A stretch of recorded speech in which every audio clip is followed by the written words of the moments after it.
रीटा रानी जी पंजाब से। राधे राधे महाराज जी।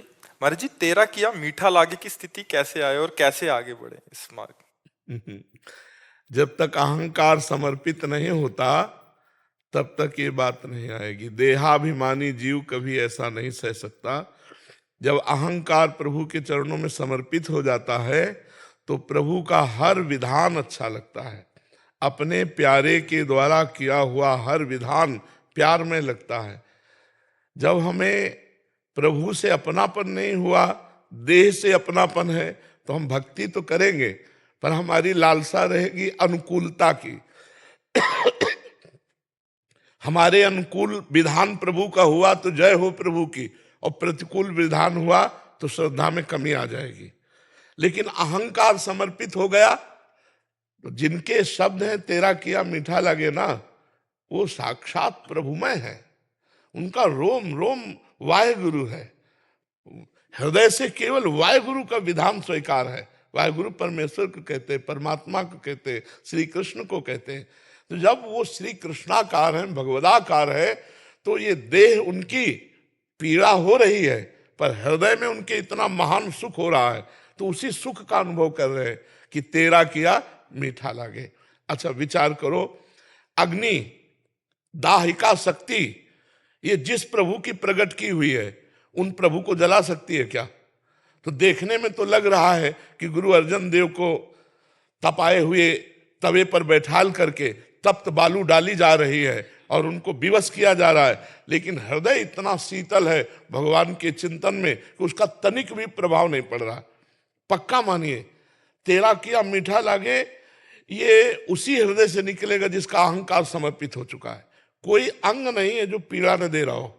जैसे इस समय है, कोई अंग नहीं है जो पीड़ा न दे रहा हो। हर अंग हमें विवश कर रहा है लेटने के लिए, लेकिन हम उसको विवश कर रहे हैं भेंटने के लिए। सबसे भेंटो, सबसे मिलो, जब तक सेवा है तब तक कभी लेटना नहीं है। चलो अपने कार्य में लगो।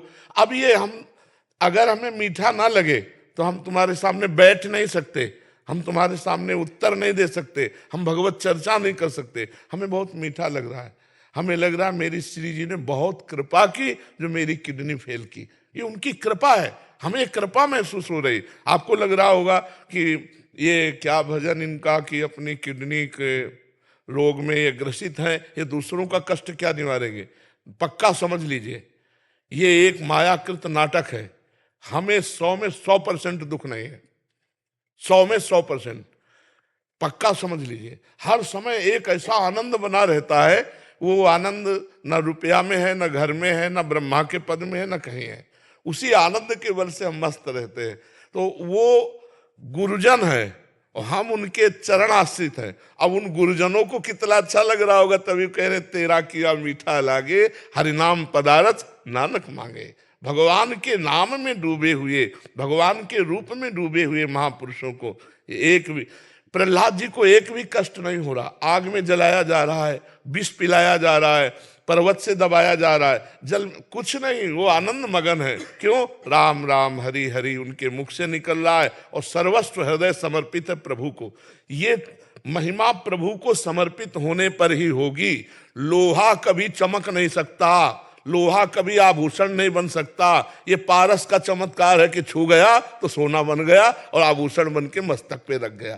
तो ऐसे ही भगवत कृपा, संत चरण रज, संत कृपा जब उदय होती है और देहाभिमान समर्पित हो जाता है तो अपने प्यारे का किया हुआ हर सुख अच्छा लगता है। अपने प्यारे से वो कह रहा है कि हर गम तुम्हारा मैं सहूंगा और कभी से शिकवा किसी से नहीं करूंगा। अब आप विचार करो, हम भगवान से प्यार करते हैं, हम मालिक से प्यार करते हैं और हम थोड़े थोड़े कष्टों में हम प्रभु से शिकायत करने लगे। अगर आपको दुख देने में सुख मिल रहा है तो मुझे कभी सुख मत दीजिए, हर कदम में दुख दीजिए। वो दुख ही हमारे लिए परम सुख होगा, क्योंकि मेरा प्यारा मुस्कुरा रहा है, मेरे प्यारे मुस्कुरा रहे इस बात को देखकर। इस बात से ये अहम समर्पित होने से होगा। जब तक अहंकार देहाभिमान समर्पित नहीं हुआ तब तक ऐसी बात नहीं आ सकती कि तेरा किया मीठा लगे। जैसे आप जी वचन करते हैं कि प्रेम मार्ग में सैचरी भाव, सखा भाव से निकुंज में अपने इष्ट की सेवा प्राप्त होती है। सच्चे पातशाह महाराज जी 10 पातशाहियों ने श्री गुरु नानक देव जी से महाराज से लेकर श्री गुरु गोविंद सिंह जी महाराज जी ने हम सिखों की झोली में श्री गुरु ग्रंथ साहिब जी की बाणी डाली हुई है, सच्चे पातशाह महाराज जी। सच्चे भाई, मेरा छोटा सा मन में भाव है कि सच्चे पातशाह इस बाणी के सहारे से जो हमारे संत महापुरुष जी सचखंड श्री सचखंड साहिब में विराजमान हैं, उनकी सेवा प्राप्त हो पक्का सकती है। पक्का पक्का। गुरु घर की सेवा का बारे में भी आप क्या इससे भी और अधिक हम सच आपका दिया हुआ सब कुछ है प्रभु जी, सारा सब कुछ है प्रभु जी। मोक्ष की प्राप्ति नहीं चाहिए पातशाह जी, संत जनों की सेवा। हाँ, इतना आपको समझना है कि कहने को 10 गुरु हैं, वो एक ही परमेश्वर 10 गुरु रूप धारण करके आया। हमारी बात मानते हो ना आप? जी, अकाल पुरख। हाँ, और वही परमात्म तत्व स्वयं वाणी रूप बन करके गुरु ग्रंथ साहब के रूप में विराजमान है। यदि हम गुरु वाणी के अनुसार चलेंगे, गुरु वाणी की दास्ता स्वीकार करेंगे, तो हमें गुरु की प्रगट सेवा मिल जाएगी। जहाँ गुरु विराजमान, जैसे गुरु नानक साहब हैं, गुरु अर्जन देव जी हैं, तेग बहादुर सिंह जी गुरुदेव हैं, ये अंतर्ध्यान लीला की है, लेकिन ये है, हम उन्हीं के पास पहुंचेंगे। यदि हम गुरुवाणी का दासत्व स्वीकार करके उसके अनुसार चले, तो जैसे हम गुरुवाणी में चंवर, ऐसे हम गुरुदेव की सेवा में पहुंच जाएंगे।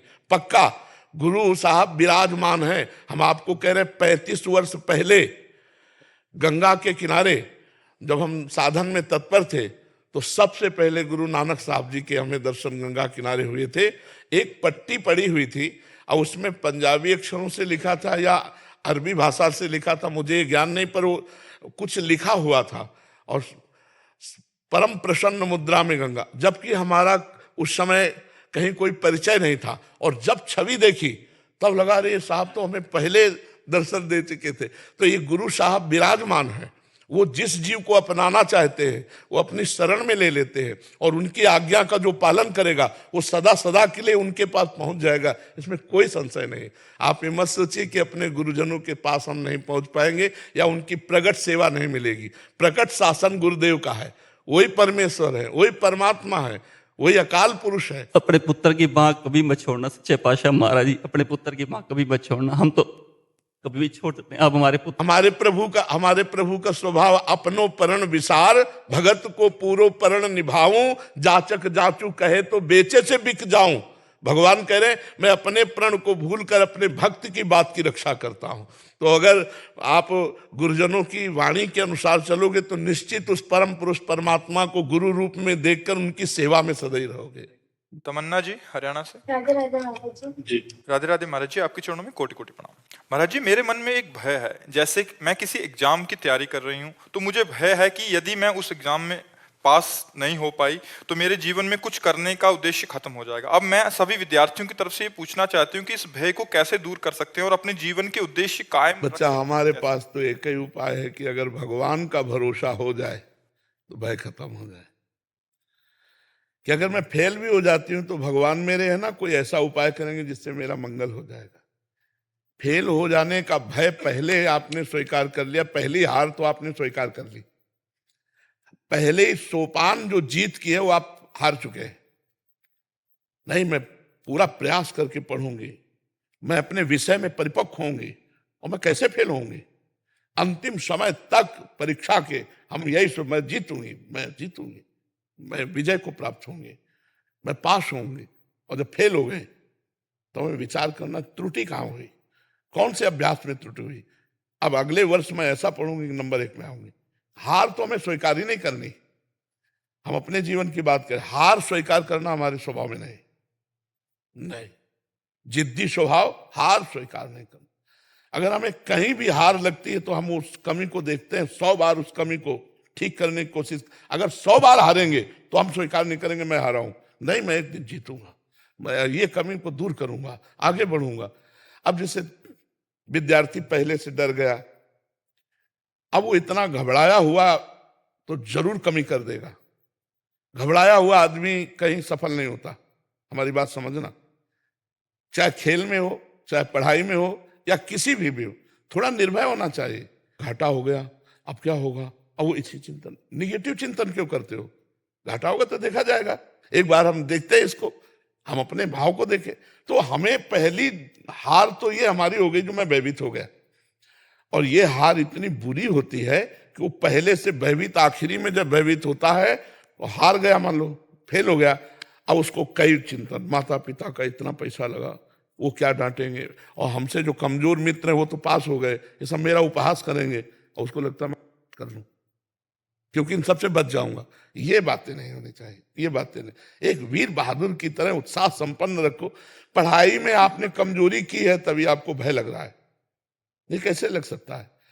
अगर आप संयम से चल रहे हैं, आपको सच्ची बताता हूं, अगर आप ब्रह्मचारी हैं, संयम से चल रहे हैं विद्यार्थी जीवन में, तो कोई भी पूरी बुक का बुक बोल दो और 10 बार सुनाओ और इसके बाद हमसे सुन लो। अगर आप ब्रह्मचर्य नहीं हैं तो स्मृति आपकी क्षीण हो जाएगी, फिर पकड़ नहीं पाएगी। क्या है, क्या हमारे आध्यात्मिक ग्रंथों से कठिन है आधुनिक पढ़ाई? आप विचार करो, अलौकिक सत्ता की जानकारी, यहां तो जितनी जानकारी है सब लौकिक है, और यहां जितनी जानकारी सबके ऊपर अलौकिक सत्ता की जानकारी, वो पढ़ाई है। मान लो उपनिषद है, वेद है, भागवत है, गीता जी है, ये जो अध्यात्म है अलौकिक का है, और उस अलौकिक को ज्ञान प्राप्त करने के लिए जब चला जा, अपने लोग ऐसे पढ़े रात दिन, उसे जैसे विद्यार्थी पढ़ता है ना, ऐसे भगवान ने ऐसा कहा तो ऐसा का क्या भाव हो सकता है, अब खूब नाम जप कर रहे हैं, उसी का चिंतन कर, फटाक से शब्द आ गया, अच्छा इसका मतलब ये होता है। धीरे धीरे धीरे धीरे धीरे वो एक ज्ञानी महात्मा बन जाता है। कक्षा 9 पढ़े हैं, वो एक ज्ञानी महात्मा बन जाता है। आप प्रश्न बोलो, उत्तर ले लो। वो क्या हुआ? एकांतिक चिंतन हुआ, तत्व का चिंतन हुआ, विचार हुआ। अगर आप अपनी पढ़ाई में तन्मयता करेंगे, पूरे ग्रंथ को याद कर सकते हैं, कहीं से भी प्रश्न आवे तुरंत उत्तर लीजिए। आप में इतनी क्षमता है, पर उस क्षमता को गंदे आचरणों में खो दिया जाता है।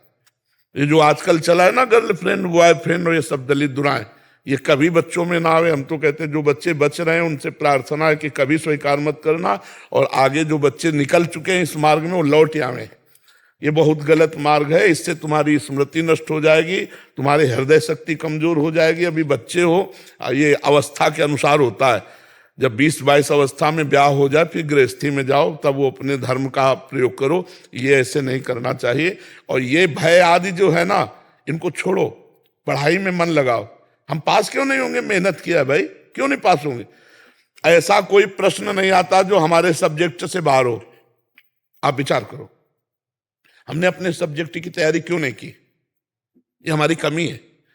अगर वो ऐसा प्रश्न दे जो सब्जेक्ट से बाहर हो, तब तो भाई अब मतलब हम असमर्थ हैं कि पता नहीं क्या प्रश्न आएगा। लेकिन हमारे टीचर जो हमें पढ़ाए हैं उसी में आएगा, आता है ना, तो हमने अपना सब्जेक्ट क्यों तैयार नहीं किया? हम अपने विषय में क्यों प्रमाद किए? और फिर भय कर रहे हैं, तो भय तो भी लगेगा ही। नहीं, हमें तो कंठस्थ होना चाहिए। मतलब आप समझो, अगर आप ब्रह्मचारी हो तो ग्रंथ का ग्रंथ कंठस्थ कर सकते हो, कोई परेशानी नहीं होगी दिमाग में। आज जो बच्चे कहते हैं ज्यादा पढ़ो तो सर दर्द करने लगता है, आंखें कमजोर है, ब्रह्मचर्यहीनता, खुली बात कह रहे, ब्रह्मचर्यहीनता। अगर ब्रह्मचर्य पुष्ट रखोगे कभी नहीं ऐसा बात आएगी। एक आदमी बदल गया ना, हमारा जीना सार्थक हो गया, हमारी साधुता सार्थक हो गई, हमारा जीवन सार्थक हो गया। तो हम अपने कर्तव्य पे लगे हुए हैं, तो उसका फल देख रहे हो। रात्रि के, अब सुनो, सर्दी का समय है, छोटे छोटे बच्चे, माई बहन बूढ़े सब खड़े हैं रोड में। अब कई घंटों से खड़े होंगे, हम 2 बजे निकलते हैं, घंटों से खड़े, बस इतना, किसी को देखा किसी को नहीं भी देख पाए, बस ऐसे ऐसे करते चले जा रहे। क्या है? अगर कर्तव्य किया तो इतने लोग प्यार दे रहे हैं, भगवान इतने रूपों में आकर हमें प्यार दे रहे हैं, तो अपने कर्तव्य का पालन करो, प्रमाद मत करो, तो विजय होगी, निश्चित विजय होगी।